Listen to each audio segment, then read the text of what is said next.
পুরো পশ্চিমবঙ্গে এখন একটাই কথা, যে যারা এসআইআর ফর্ম ফিল আপ করেছিল তাদের নামে হিয়ারিং এসেছে এবং আসছে। পাইকারি হারে হবে, বিশেষ করে সংখ্যালঘু এলাকায় এটা দেখা দিচ্ছে। একটাই উদ্দেশ্য কমিশনের, মানুষকে হয়রানি করা, অন্য কিছু না। আমি আমার বুথেই দেখতে পেলাম এমন কিছু লোক যাদের 2 সন্তান, কিন্তু কমিশন বলছে তারা 6 সন্তান, অর্থাৎ তার বাবার সঙ্গে 6 জনকে ম্যাপ করেছে। এরকম প্রায় 90% হিয়ারিং এসেছে এই কারণেই, শুধু নামের ভুলের জন্য খুব কম, কিন্তু একমাত্র বলছে 6 সন্তানের বেশি, ওই একটাই কারণ। তাহলে আমরা একটু দেখে নিই যাদের যাদের মোবাইল নাম্বার লিঙ্ক করা আছে ভোটার কার্ডের সঙ্গে তাদের হিয়ারিং এসছে কিনা নতুন পদ্ধতিতে। দেখেন, প্রথমে একটা লিঙ্ক দেওয়া আছে voters.eci.gov.in লগ-ইন। এটা গুগল ক্রোমে গিয়ে ক্লিক করলে এই পেজটা খুলবে। নতুন যদি হন তাহলে আপনাকে সাইন আপ করতে হবে, পুরনো হলে আপনাকে লগ ইন করতে হবে। লগ ইনের সিস্টেম কি? প্রথমে বলছে মোবাইল নাম্বার আর ক্যাপচা দিবেন। এখানে মোবাইল নাম্বার দেওয়া হলো এবং ক্যাপচা দেওয়া হলো। একই প্রসেস যদি সাইন আপ করেন, মোবাইল নাম্বার আর ক্যাপচা। এবার রিকোয়েস্ট ওটিপিতে ক্লিক করলে চলে আসবে এই পেজ। যেখানে লেখা আসবে enter OTP received on your mobile number. এখানে ওটিপিটা পুট করা হলো। ওটিপি পুট করার পরে verify and log in. Verify and log in পেজটা খুললেই এই পেজ খুলে যাবে। দেখেন, এখানে আমার নাম দেখাচ্ছে, অর্থাৎ আমি লগ ইন করলাম। এবার এখানে অনেকগুলো অপশন, দেখেন একটা বোল্ড করে দিয়েছি আমি। এই লেখা আছে submit document against notice issue. তো আপনাকে আমি সাবমিট করতে বলছি না, কারণ নোটিশের এই হিয়ারিংয়ে যা ডকুমেন্ট সাবমিট করবেন দেওয়া যাবে, কিন্তু এখান থেকে আপনি চেক করে দেখবেন খালি আপনার নোটিশ এসেছে কি না। অনেকে আমরা ধন্দে আছি। তাহলে এখানে যখন ক্লিক করব তখন এরকম একটা পেজ খুলবে, যেখানে এই যে লেখা আছে সাবমিট ডকুমেন্ট। করা যাবে, নোটিশ এলে সাবমিট করা যাবে ডকুমেন্ট, চিন্তার কোনো কারণ নাই। বাড়িতে বসেও করা যাবে, কিন্তু বিএলওর সঙ্গে কনসাল্ট করে করবেন। দেখেন, আমি আমার এখানে এপিক নাম্বার দিয়েছি। সেন্ড ওটিপিতে ক্লিক করব।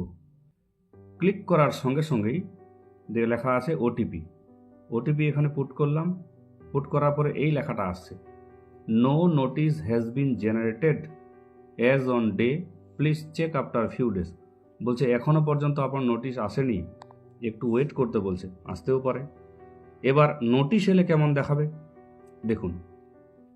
নোটিশ এলে কেমন দেখাবে, যখনই কারো নোটিশ আসবে এরকম একটা পেজ খুলে যাবে। দেখেন, এই যে পেজ খুলে গেছে, একদম প্রথম একটা পেজ খুলে গেছে। নাম দেখাবে, এখানে সব এই যে লেখা আছে প্রুফ অফ রিলেশনশিপ, আপনাকে এখানে এন্ট্রি করতে হবে। এই দেখাতে পাচ্ছেন EFS25, অর্থাৎ এটা আপনার নোটিশ নাম্বার, হিয়ারিং নোটিশের নাম্বারটা। এখানে রিলেশনশিপ বসাতে হবে, অর্থাৎ যে কোনো একটা ডকুমেন্ট।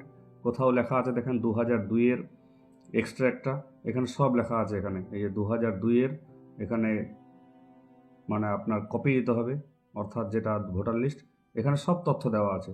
লাস্টে সাইন করতে হবে, অর্থাৎ আপনি এখানে ক্লিক করবেন। ক্লিক করার পরে আপনার একটা ওটিপি আসবে আধারে। এভাবে আপনার এই হিয়ারিংয়ের নোটিশের এখানে অ্যান্সার দেওয়া যাবে। তাহলে প্রথমে আমি আমারটা দেখেছিলাম, বলছে নেই। অন্য একটা ভোটারের দেখছি চেক করে তার নামে নোটিশ এসেছে নাকি।